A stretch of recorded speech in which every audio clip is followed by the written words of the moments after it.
dhankooda xildhibaanada guddida joogtada ee golaha guurtida ee Soomaaliland ayaa hantidhowraha guud ee qaranka Soomaaliland su'aalo kala duwan weydiiyay isla markaasina uu si wanaagsan uga jawaabay. gudoomiye awood intee leeg baad u leedihiin baaritaankiinu haddii uu idin la galo mas'uuliyiin qaran oo tagtay oo aan xil haynin oo hantidii qaranku ku maqan tahay haddii baaristu idin la gasho inaad qabataan awood intee leeg baad u leedihiin. qodobka labaad waxaad sheegtay in aad la wareegteen haamihii liisamadii aad broseska ku wadaan buugtiina aad wadaan dadka haysta waa dad reer Soomaaliland marka hore hayay hay'adaha waxay ku hayeen sharci bay haayeen qori kuma qabsan oo may boobin cabashana way jirtay ilaa maanta oo investment sida haamaha kale investment baa la geliyay oo dhaqaalaha dadka ka galay idina dadkaad ka mas'uultihiin oo admeesho joogtaan dadka miyaa la dhacayaa meel hantidoodii loo celinaynin oo aan la raali gelinaynin ilaa way shaqeeyeen oo waxay noo sii hayeen service bay noo sii hayeen ma kaanun baa sidii waxay qori ku qaateen. su'aasheeda saddexaad media maalmaha waxa ku badan in deyn lagu leeyahay dawladda hore deynka ka tagtay 80 milyan walow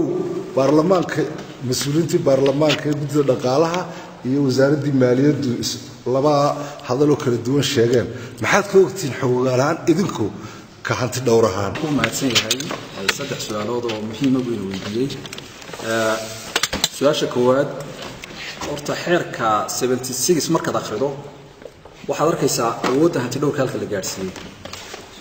ama mas'uul xilka ka tagay ha noqdo ama midimka jooga ha noqoto qodobada qaar waxay sheegayaan xitaa marka hanti dhowrku shaqadiisa ku jiro inaanu cidnaba ka amar qaadanayn awood kastay leedahay inaanu cidna ka amar qaadanayn bay sheegaysaa marka awoodda hanti dhowrka waxa ku inoogu filan inaynu akhrino xeerka 76 2016 awoodda uu siinayo ayaa inoogu filan qodobka labaad institutionadan dawladda la wareegay dawladdu la soo noqotay runtii cid aanan la xisaabtamin oo aanan xisaab isugu iman oo aanan oran factiska keena wixii meesha idinka galay sheeganaysaan oo aanan qodobada isula eegin ma jiraan kuwa aan la wareegin haamaha ugu dambeeyay lacag waxay yeesheen aan isla garanay labada dhinac aan ka wada saxeexnay intii processka ugu jirtay in la siiyo cid kasta iyo qof kasta muwaadin oo wixiisa ka galeen meel ninna la dhici maayo waa la xisaabtamaya qofku hadduu isagu keensan kari waayo wax jiiyana wax deecad oo lagu qanculay waxa meesha iga galay oo cadeyn kari waayo ha joogto waa gaar baa la isku fogaanaya iyaga laakiin qofku markuu miiska soo saaro wixii ka galay oo warcada oo la raaci karo instantly lacagtiisa markaas aan labada dhinac ka saxeexna processka si loo siin lahaa la galaa marka horta cid la dhacayo oo muwaadin ma jirto oo dadkii wadanka lahaa deeta mas'uul baan ka wadanahay qodobka ugu dambeeya deyntan kulli aniga waxa ay ahayd telefishinka markan ka maqlay wax kalaan ka ogaa way marka xitaa aqliga ku miisaanto lacag 80 milyan deemoy hargeysa oo say u dhaxtaa 80 milyan de wadamada waa adduunka wada isku caawiyo 80 milyan laakiin oo Soomaaliya hadii la oran lahaa IMF iyo in qaamahanay gaar bay aan lahayd laakiin dawladdu baa ku wareejisay 80 milyan waxaan filayaa qoladii guddidii back la yiraahdo baarlamaankana in ay laftooda xalay telefishinka ka daawanayay ayagoo dub isu saxay oo la waxba naga khaldamay marka waxay u jeedeen 80 milyan oo shilin Soomaaliland ma waxay u jeedeen 80 bilyan ma 8 milyan laakiin aqli wuxuu diiday markiiba 80 milyan oo dollar anuu habeenkii markan telefishinka ka dhageystay xubno kamid ah la hadlaan ku ruuxan ma wax jiraba mise oo aan ogeyn baa dadna xiraani oo naga yar martay inuu dubaan u saxinaa marka horta ma jirto deyntaas actually inta aan nagu ognahay horta hanti dhowruhu waa mahadsan yahay hanti dhowraha iyo gudoomiyahana waa salaamayaa guddida joogtada salaan kadib waxaan weydiinayaa dhowr su'aalood oo yar oo kooban hanti dhowraha ta koowaad waxa weeyaan hanti dhowre waxaad noo sheegtay inaad qabatay intaasoo liisan oo forgery waxaad noo sheegtay oo naga dhaadhicay forgery kelmadda forgery waxaan u naqaanaa shay uu qof kii xaq u lahaa ma aha qof kale uu sameeyo institution kii sharciga u haystay ee waxaan sameynayay baa tiraadeen forgery baa la idinku qabtay bal sida ay suurtagal u tahay iyadoo waad noo yara sheegay waad noo faahfaahin haddii aan la idhaa su-aasha labaad aan ku weydiinaya waxa weeye markaad institution baadhaysaan matalan imiga wasaaradda warfaafinta oo kale ood gasheen maalin dhowey markaad baadhaysaan resultigii ama jawaabtii ka soo baxday baadhidda institutionka keliya ama wasaaradda keliya baadhiddeeda maxaa iyada dadka aad ugu soo gudbin weydaan ama wixii qaladee ku jira inay sax tahay in cid loo xidhxidhay inaanay waxba ka qalloocan iyadana inaad noo faahfaahiso ayaanu jecelnahay waayo de waxa marka la isla suga ee dhowr hay'adood mar la wada galay la yidhaha jawaabta mar baa la soo wada saaraya kulli culayska leedahay waynu garanaynaa su-aasha saddexaad aan ku weydiinaya waxa weeye waxaa jira miisaaniyaddii golaha wakiiladu uu ansixiyey tacriifadihii dib baa loo dhigay oo waa laga saaray waxaynu ognahay oo maanta hargeysa lagu qaadaa oo wasaaradda gaadiidku qaadaa blade numberska cusub lacagteedu waana tacriifadaha la joojiyey maxaa iyadaydana taana aa u baadhi weydeen inaad hawsheeda uga howlgeli weydeen maadaama ummadda iyo qarankaba aa u haysaan xilka antidhowrka baadhista iyadaanu ka bilownay marka laga yimaado kuwa aanu qabannay ee tirada badan ee furfuran aanu soo qabannay waxaanu gacanta ku dhignay qof inta liisan la siiyey oo shirkadda lafteeda siisay mid la lambara oo aan rikoodhba ku jirin oo kombiyuutarkooda ka baxay qof kalena la siiyey laba qof oo wada socda oo midna hargeysa joogo midna berbere joogo laba liisan oo isku nambara sitaan isku nina soo saaray markii aanu caddaymaha ka qaadaynaanu hor dhignayna kan adugu ma samayso kana haa leeyahay xafiiskiisa waxaanu ka soo saarnay shirkadda lafteeda kaadhadh aan la isticmaalin heshiiskuna wuxuu ahaa markay kaadhadhka soo daabacaan xisaabiyaha guud lagu wareejiyo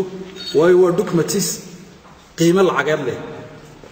xisaabiyaha guud baa dabeedna sii daayo kolba wasaaradda gaadiidka u dhiiba wasaaradda gaadiidka laga codsadaa shirkadda loo gudbiyaa waxaa xaaraan ahayd marka horeba hal xabuna ha ahaatee liisan cadi inuu xafiiska shirkadda dhex yaallo aan la isticmaalin taas waa taa tan baadhista dedejinteeda horta waxaa jira gaab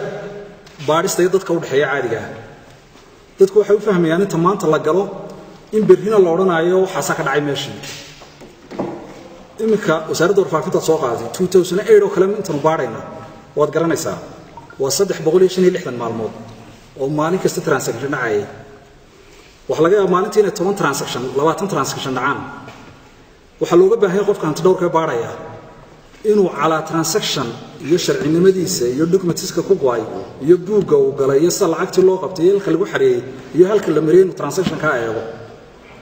adduunyada baadhiso waxay qaataan qaar baa 6 bilood qaata imka weel bankaan la shaqeynaa markay mashaariicda baadhayaan waxa laga yaabaa markay sanad baadhayaan inaanu 4 bilood ka wada shaqeyno mashruuca baadhistiisa hal mashruuc oo $1 milyan ku baxday inaanu ka wada shaqeyno baa laga yaabaa 4 bilood waxaanagana looga baahan inaanu soo saarnay wax tafatiran maaha wax garawaa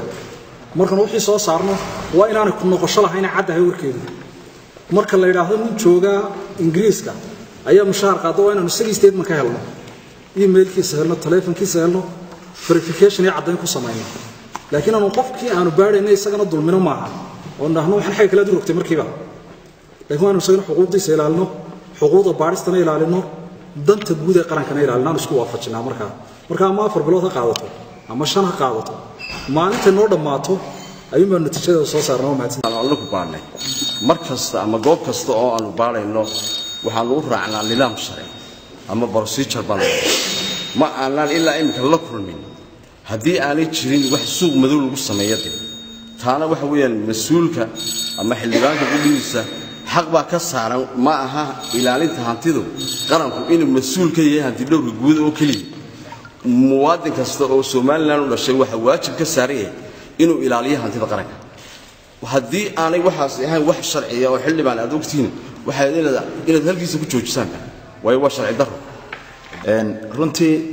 antidhowrku de shaqo muhiim oo ballaaran buu qabtaa qaranka waynu ognahay waxaa jiray berigii hore antidhowrku de shaqo muu haynin marka runta laga hadlo waxaad moodaysaa in fiishdii laga saaray maalan dawladdii siiraanye iyo markaad eegto arrintu de iska jaantaa rogan bay ahayd ilaahay khayra ka dhigo imika waxaad moodaa haddeerna wax iska bedelan waxaad arkaysaa antidhowrkiiba dawladda hoose hargeysa ku jira boorama cid ka soo xidhay horta dadka yididiila u soo korodhay aduna aad baad ugu mahadsantahay kastoo aan magacaaga aqoon axmed yuusuf balgo sax aad baad ugu mahadsantahay marka aanu su'aal baan ku weydiinaa waxaan kuu sheegayaa in meelaha halbowlaha dhaqaalaha waa dalka inta badan waxa xanta magaalada taala ama dadku ay isweydiiyaan in dad meelaha halbowlaha waxa dhaqaaluhu dalka ka soo baxay in dad inta badan lagu ilaabo oo lagu naasnuujiyo haddii si kale loo dhigo meelahaas ma bartilmaameedsateen se wax ma ka qabateen haddaa bartilmaameedsateen qorshihiinnu muxuu yahay meelaha kastamada waaweyna ee haddii goor dad qaar ilaa 2 sano iyo bar sanad iyo bar joogay 6 bilood baad arkaysa oo dhinac laga amaanay loona hebel dakhligiiba soo xariyay halka waxaad moodaa in fari ku gudanta meelaha ma jara raacdaan gudoomiye wadadka iminka idil loo soo kordhay alxamdulillaah rabbil caalamiin waxaan u maraynayaa waxay tahay koow waxa ah oo mudan in la xuso hanti dhowraha guud ee qaranka oo isagu iminka sababay in idilada soo kordho waayo mas'uulka u sareeya ee xafiiska hanti dhowraha haddii shalay toole ninka mas'uulka wixii doonaa hor joogsadaan isaga abuuri kara in xirfadda lagu baarayo iyo waajibaadka uu xafiiskani qabanayo dhaqaajintiisa waxa mas'uulka ah oo koow ka ah hanti dhowraha guud ee qaranka marka hadda waxaan filayaa inuu ku ammaanay Axmed Yuusuf Dir oo isagu abuuray noocyadii iyo hababkii loo qabanayay shaqada iyo agabkii lagu qabanayay iyo xafiiskii lagu qabanayay iyo habkii lagu ilaalinayay intaba iyo si la isku ilaalinayay ama lagu kantaroolay baaristaada waxa hadda sameeyay hanti dhowraha guud ee imkeen hor jooga su'aasha labaad ee ah dad baa lagu naasnuujiyaa goobaha hay'adaha dawladdu waxay leeyihiin hay'ad kasta waxay leedahay nidaam ama system iyada u gaar ah annagu waajibaadka laga aad waxa weeyaan ama sanad ha joogo ama 10 ha joogay inaanu waxba dhanamin inaanu dul taagnaano oo nu ilaalina hantida qaranka muddadii doono qofkaas ha joogo haddii oon maalin ku aragno inuu in yar oo nusqaana ama negligence samaynayo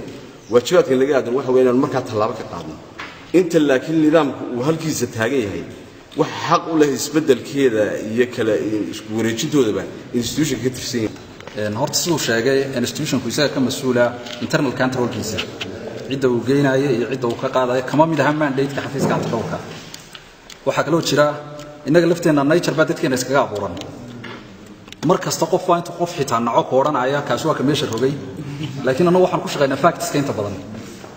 antidhowrkuna wuxuu ku salaysan yahay facts marka wax lagu information naloo sheego waanu qaadanaa waanu hubinaa laakiin marka naloo sheego wada qofkii haddaan factskii haynin ma qaadano marka inta badan nature-ka dabeecadda dadkeena camalaantu ay isaga badatay iyo dadkan iswada eegayay waxa koonayso meesha halkan la rogayntu isagu wax ka soo khaldamaan marka taa lafteedu waan ku balance kareena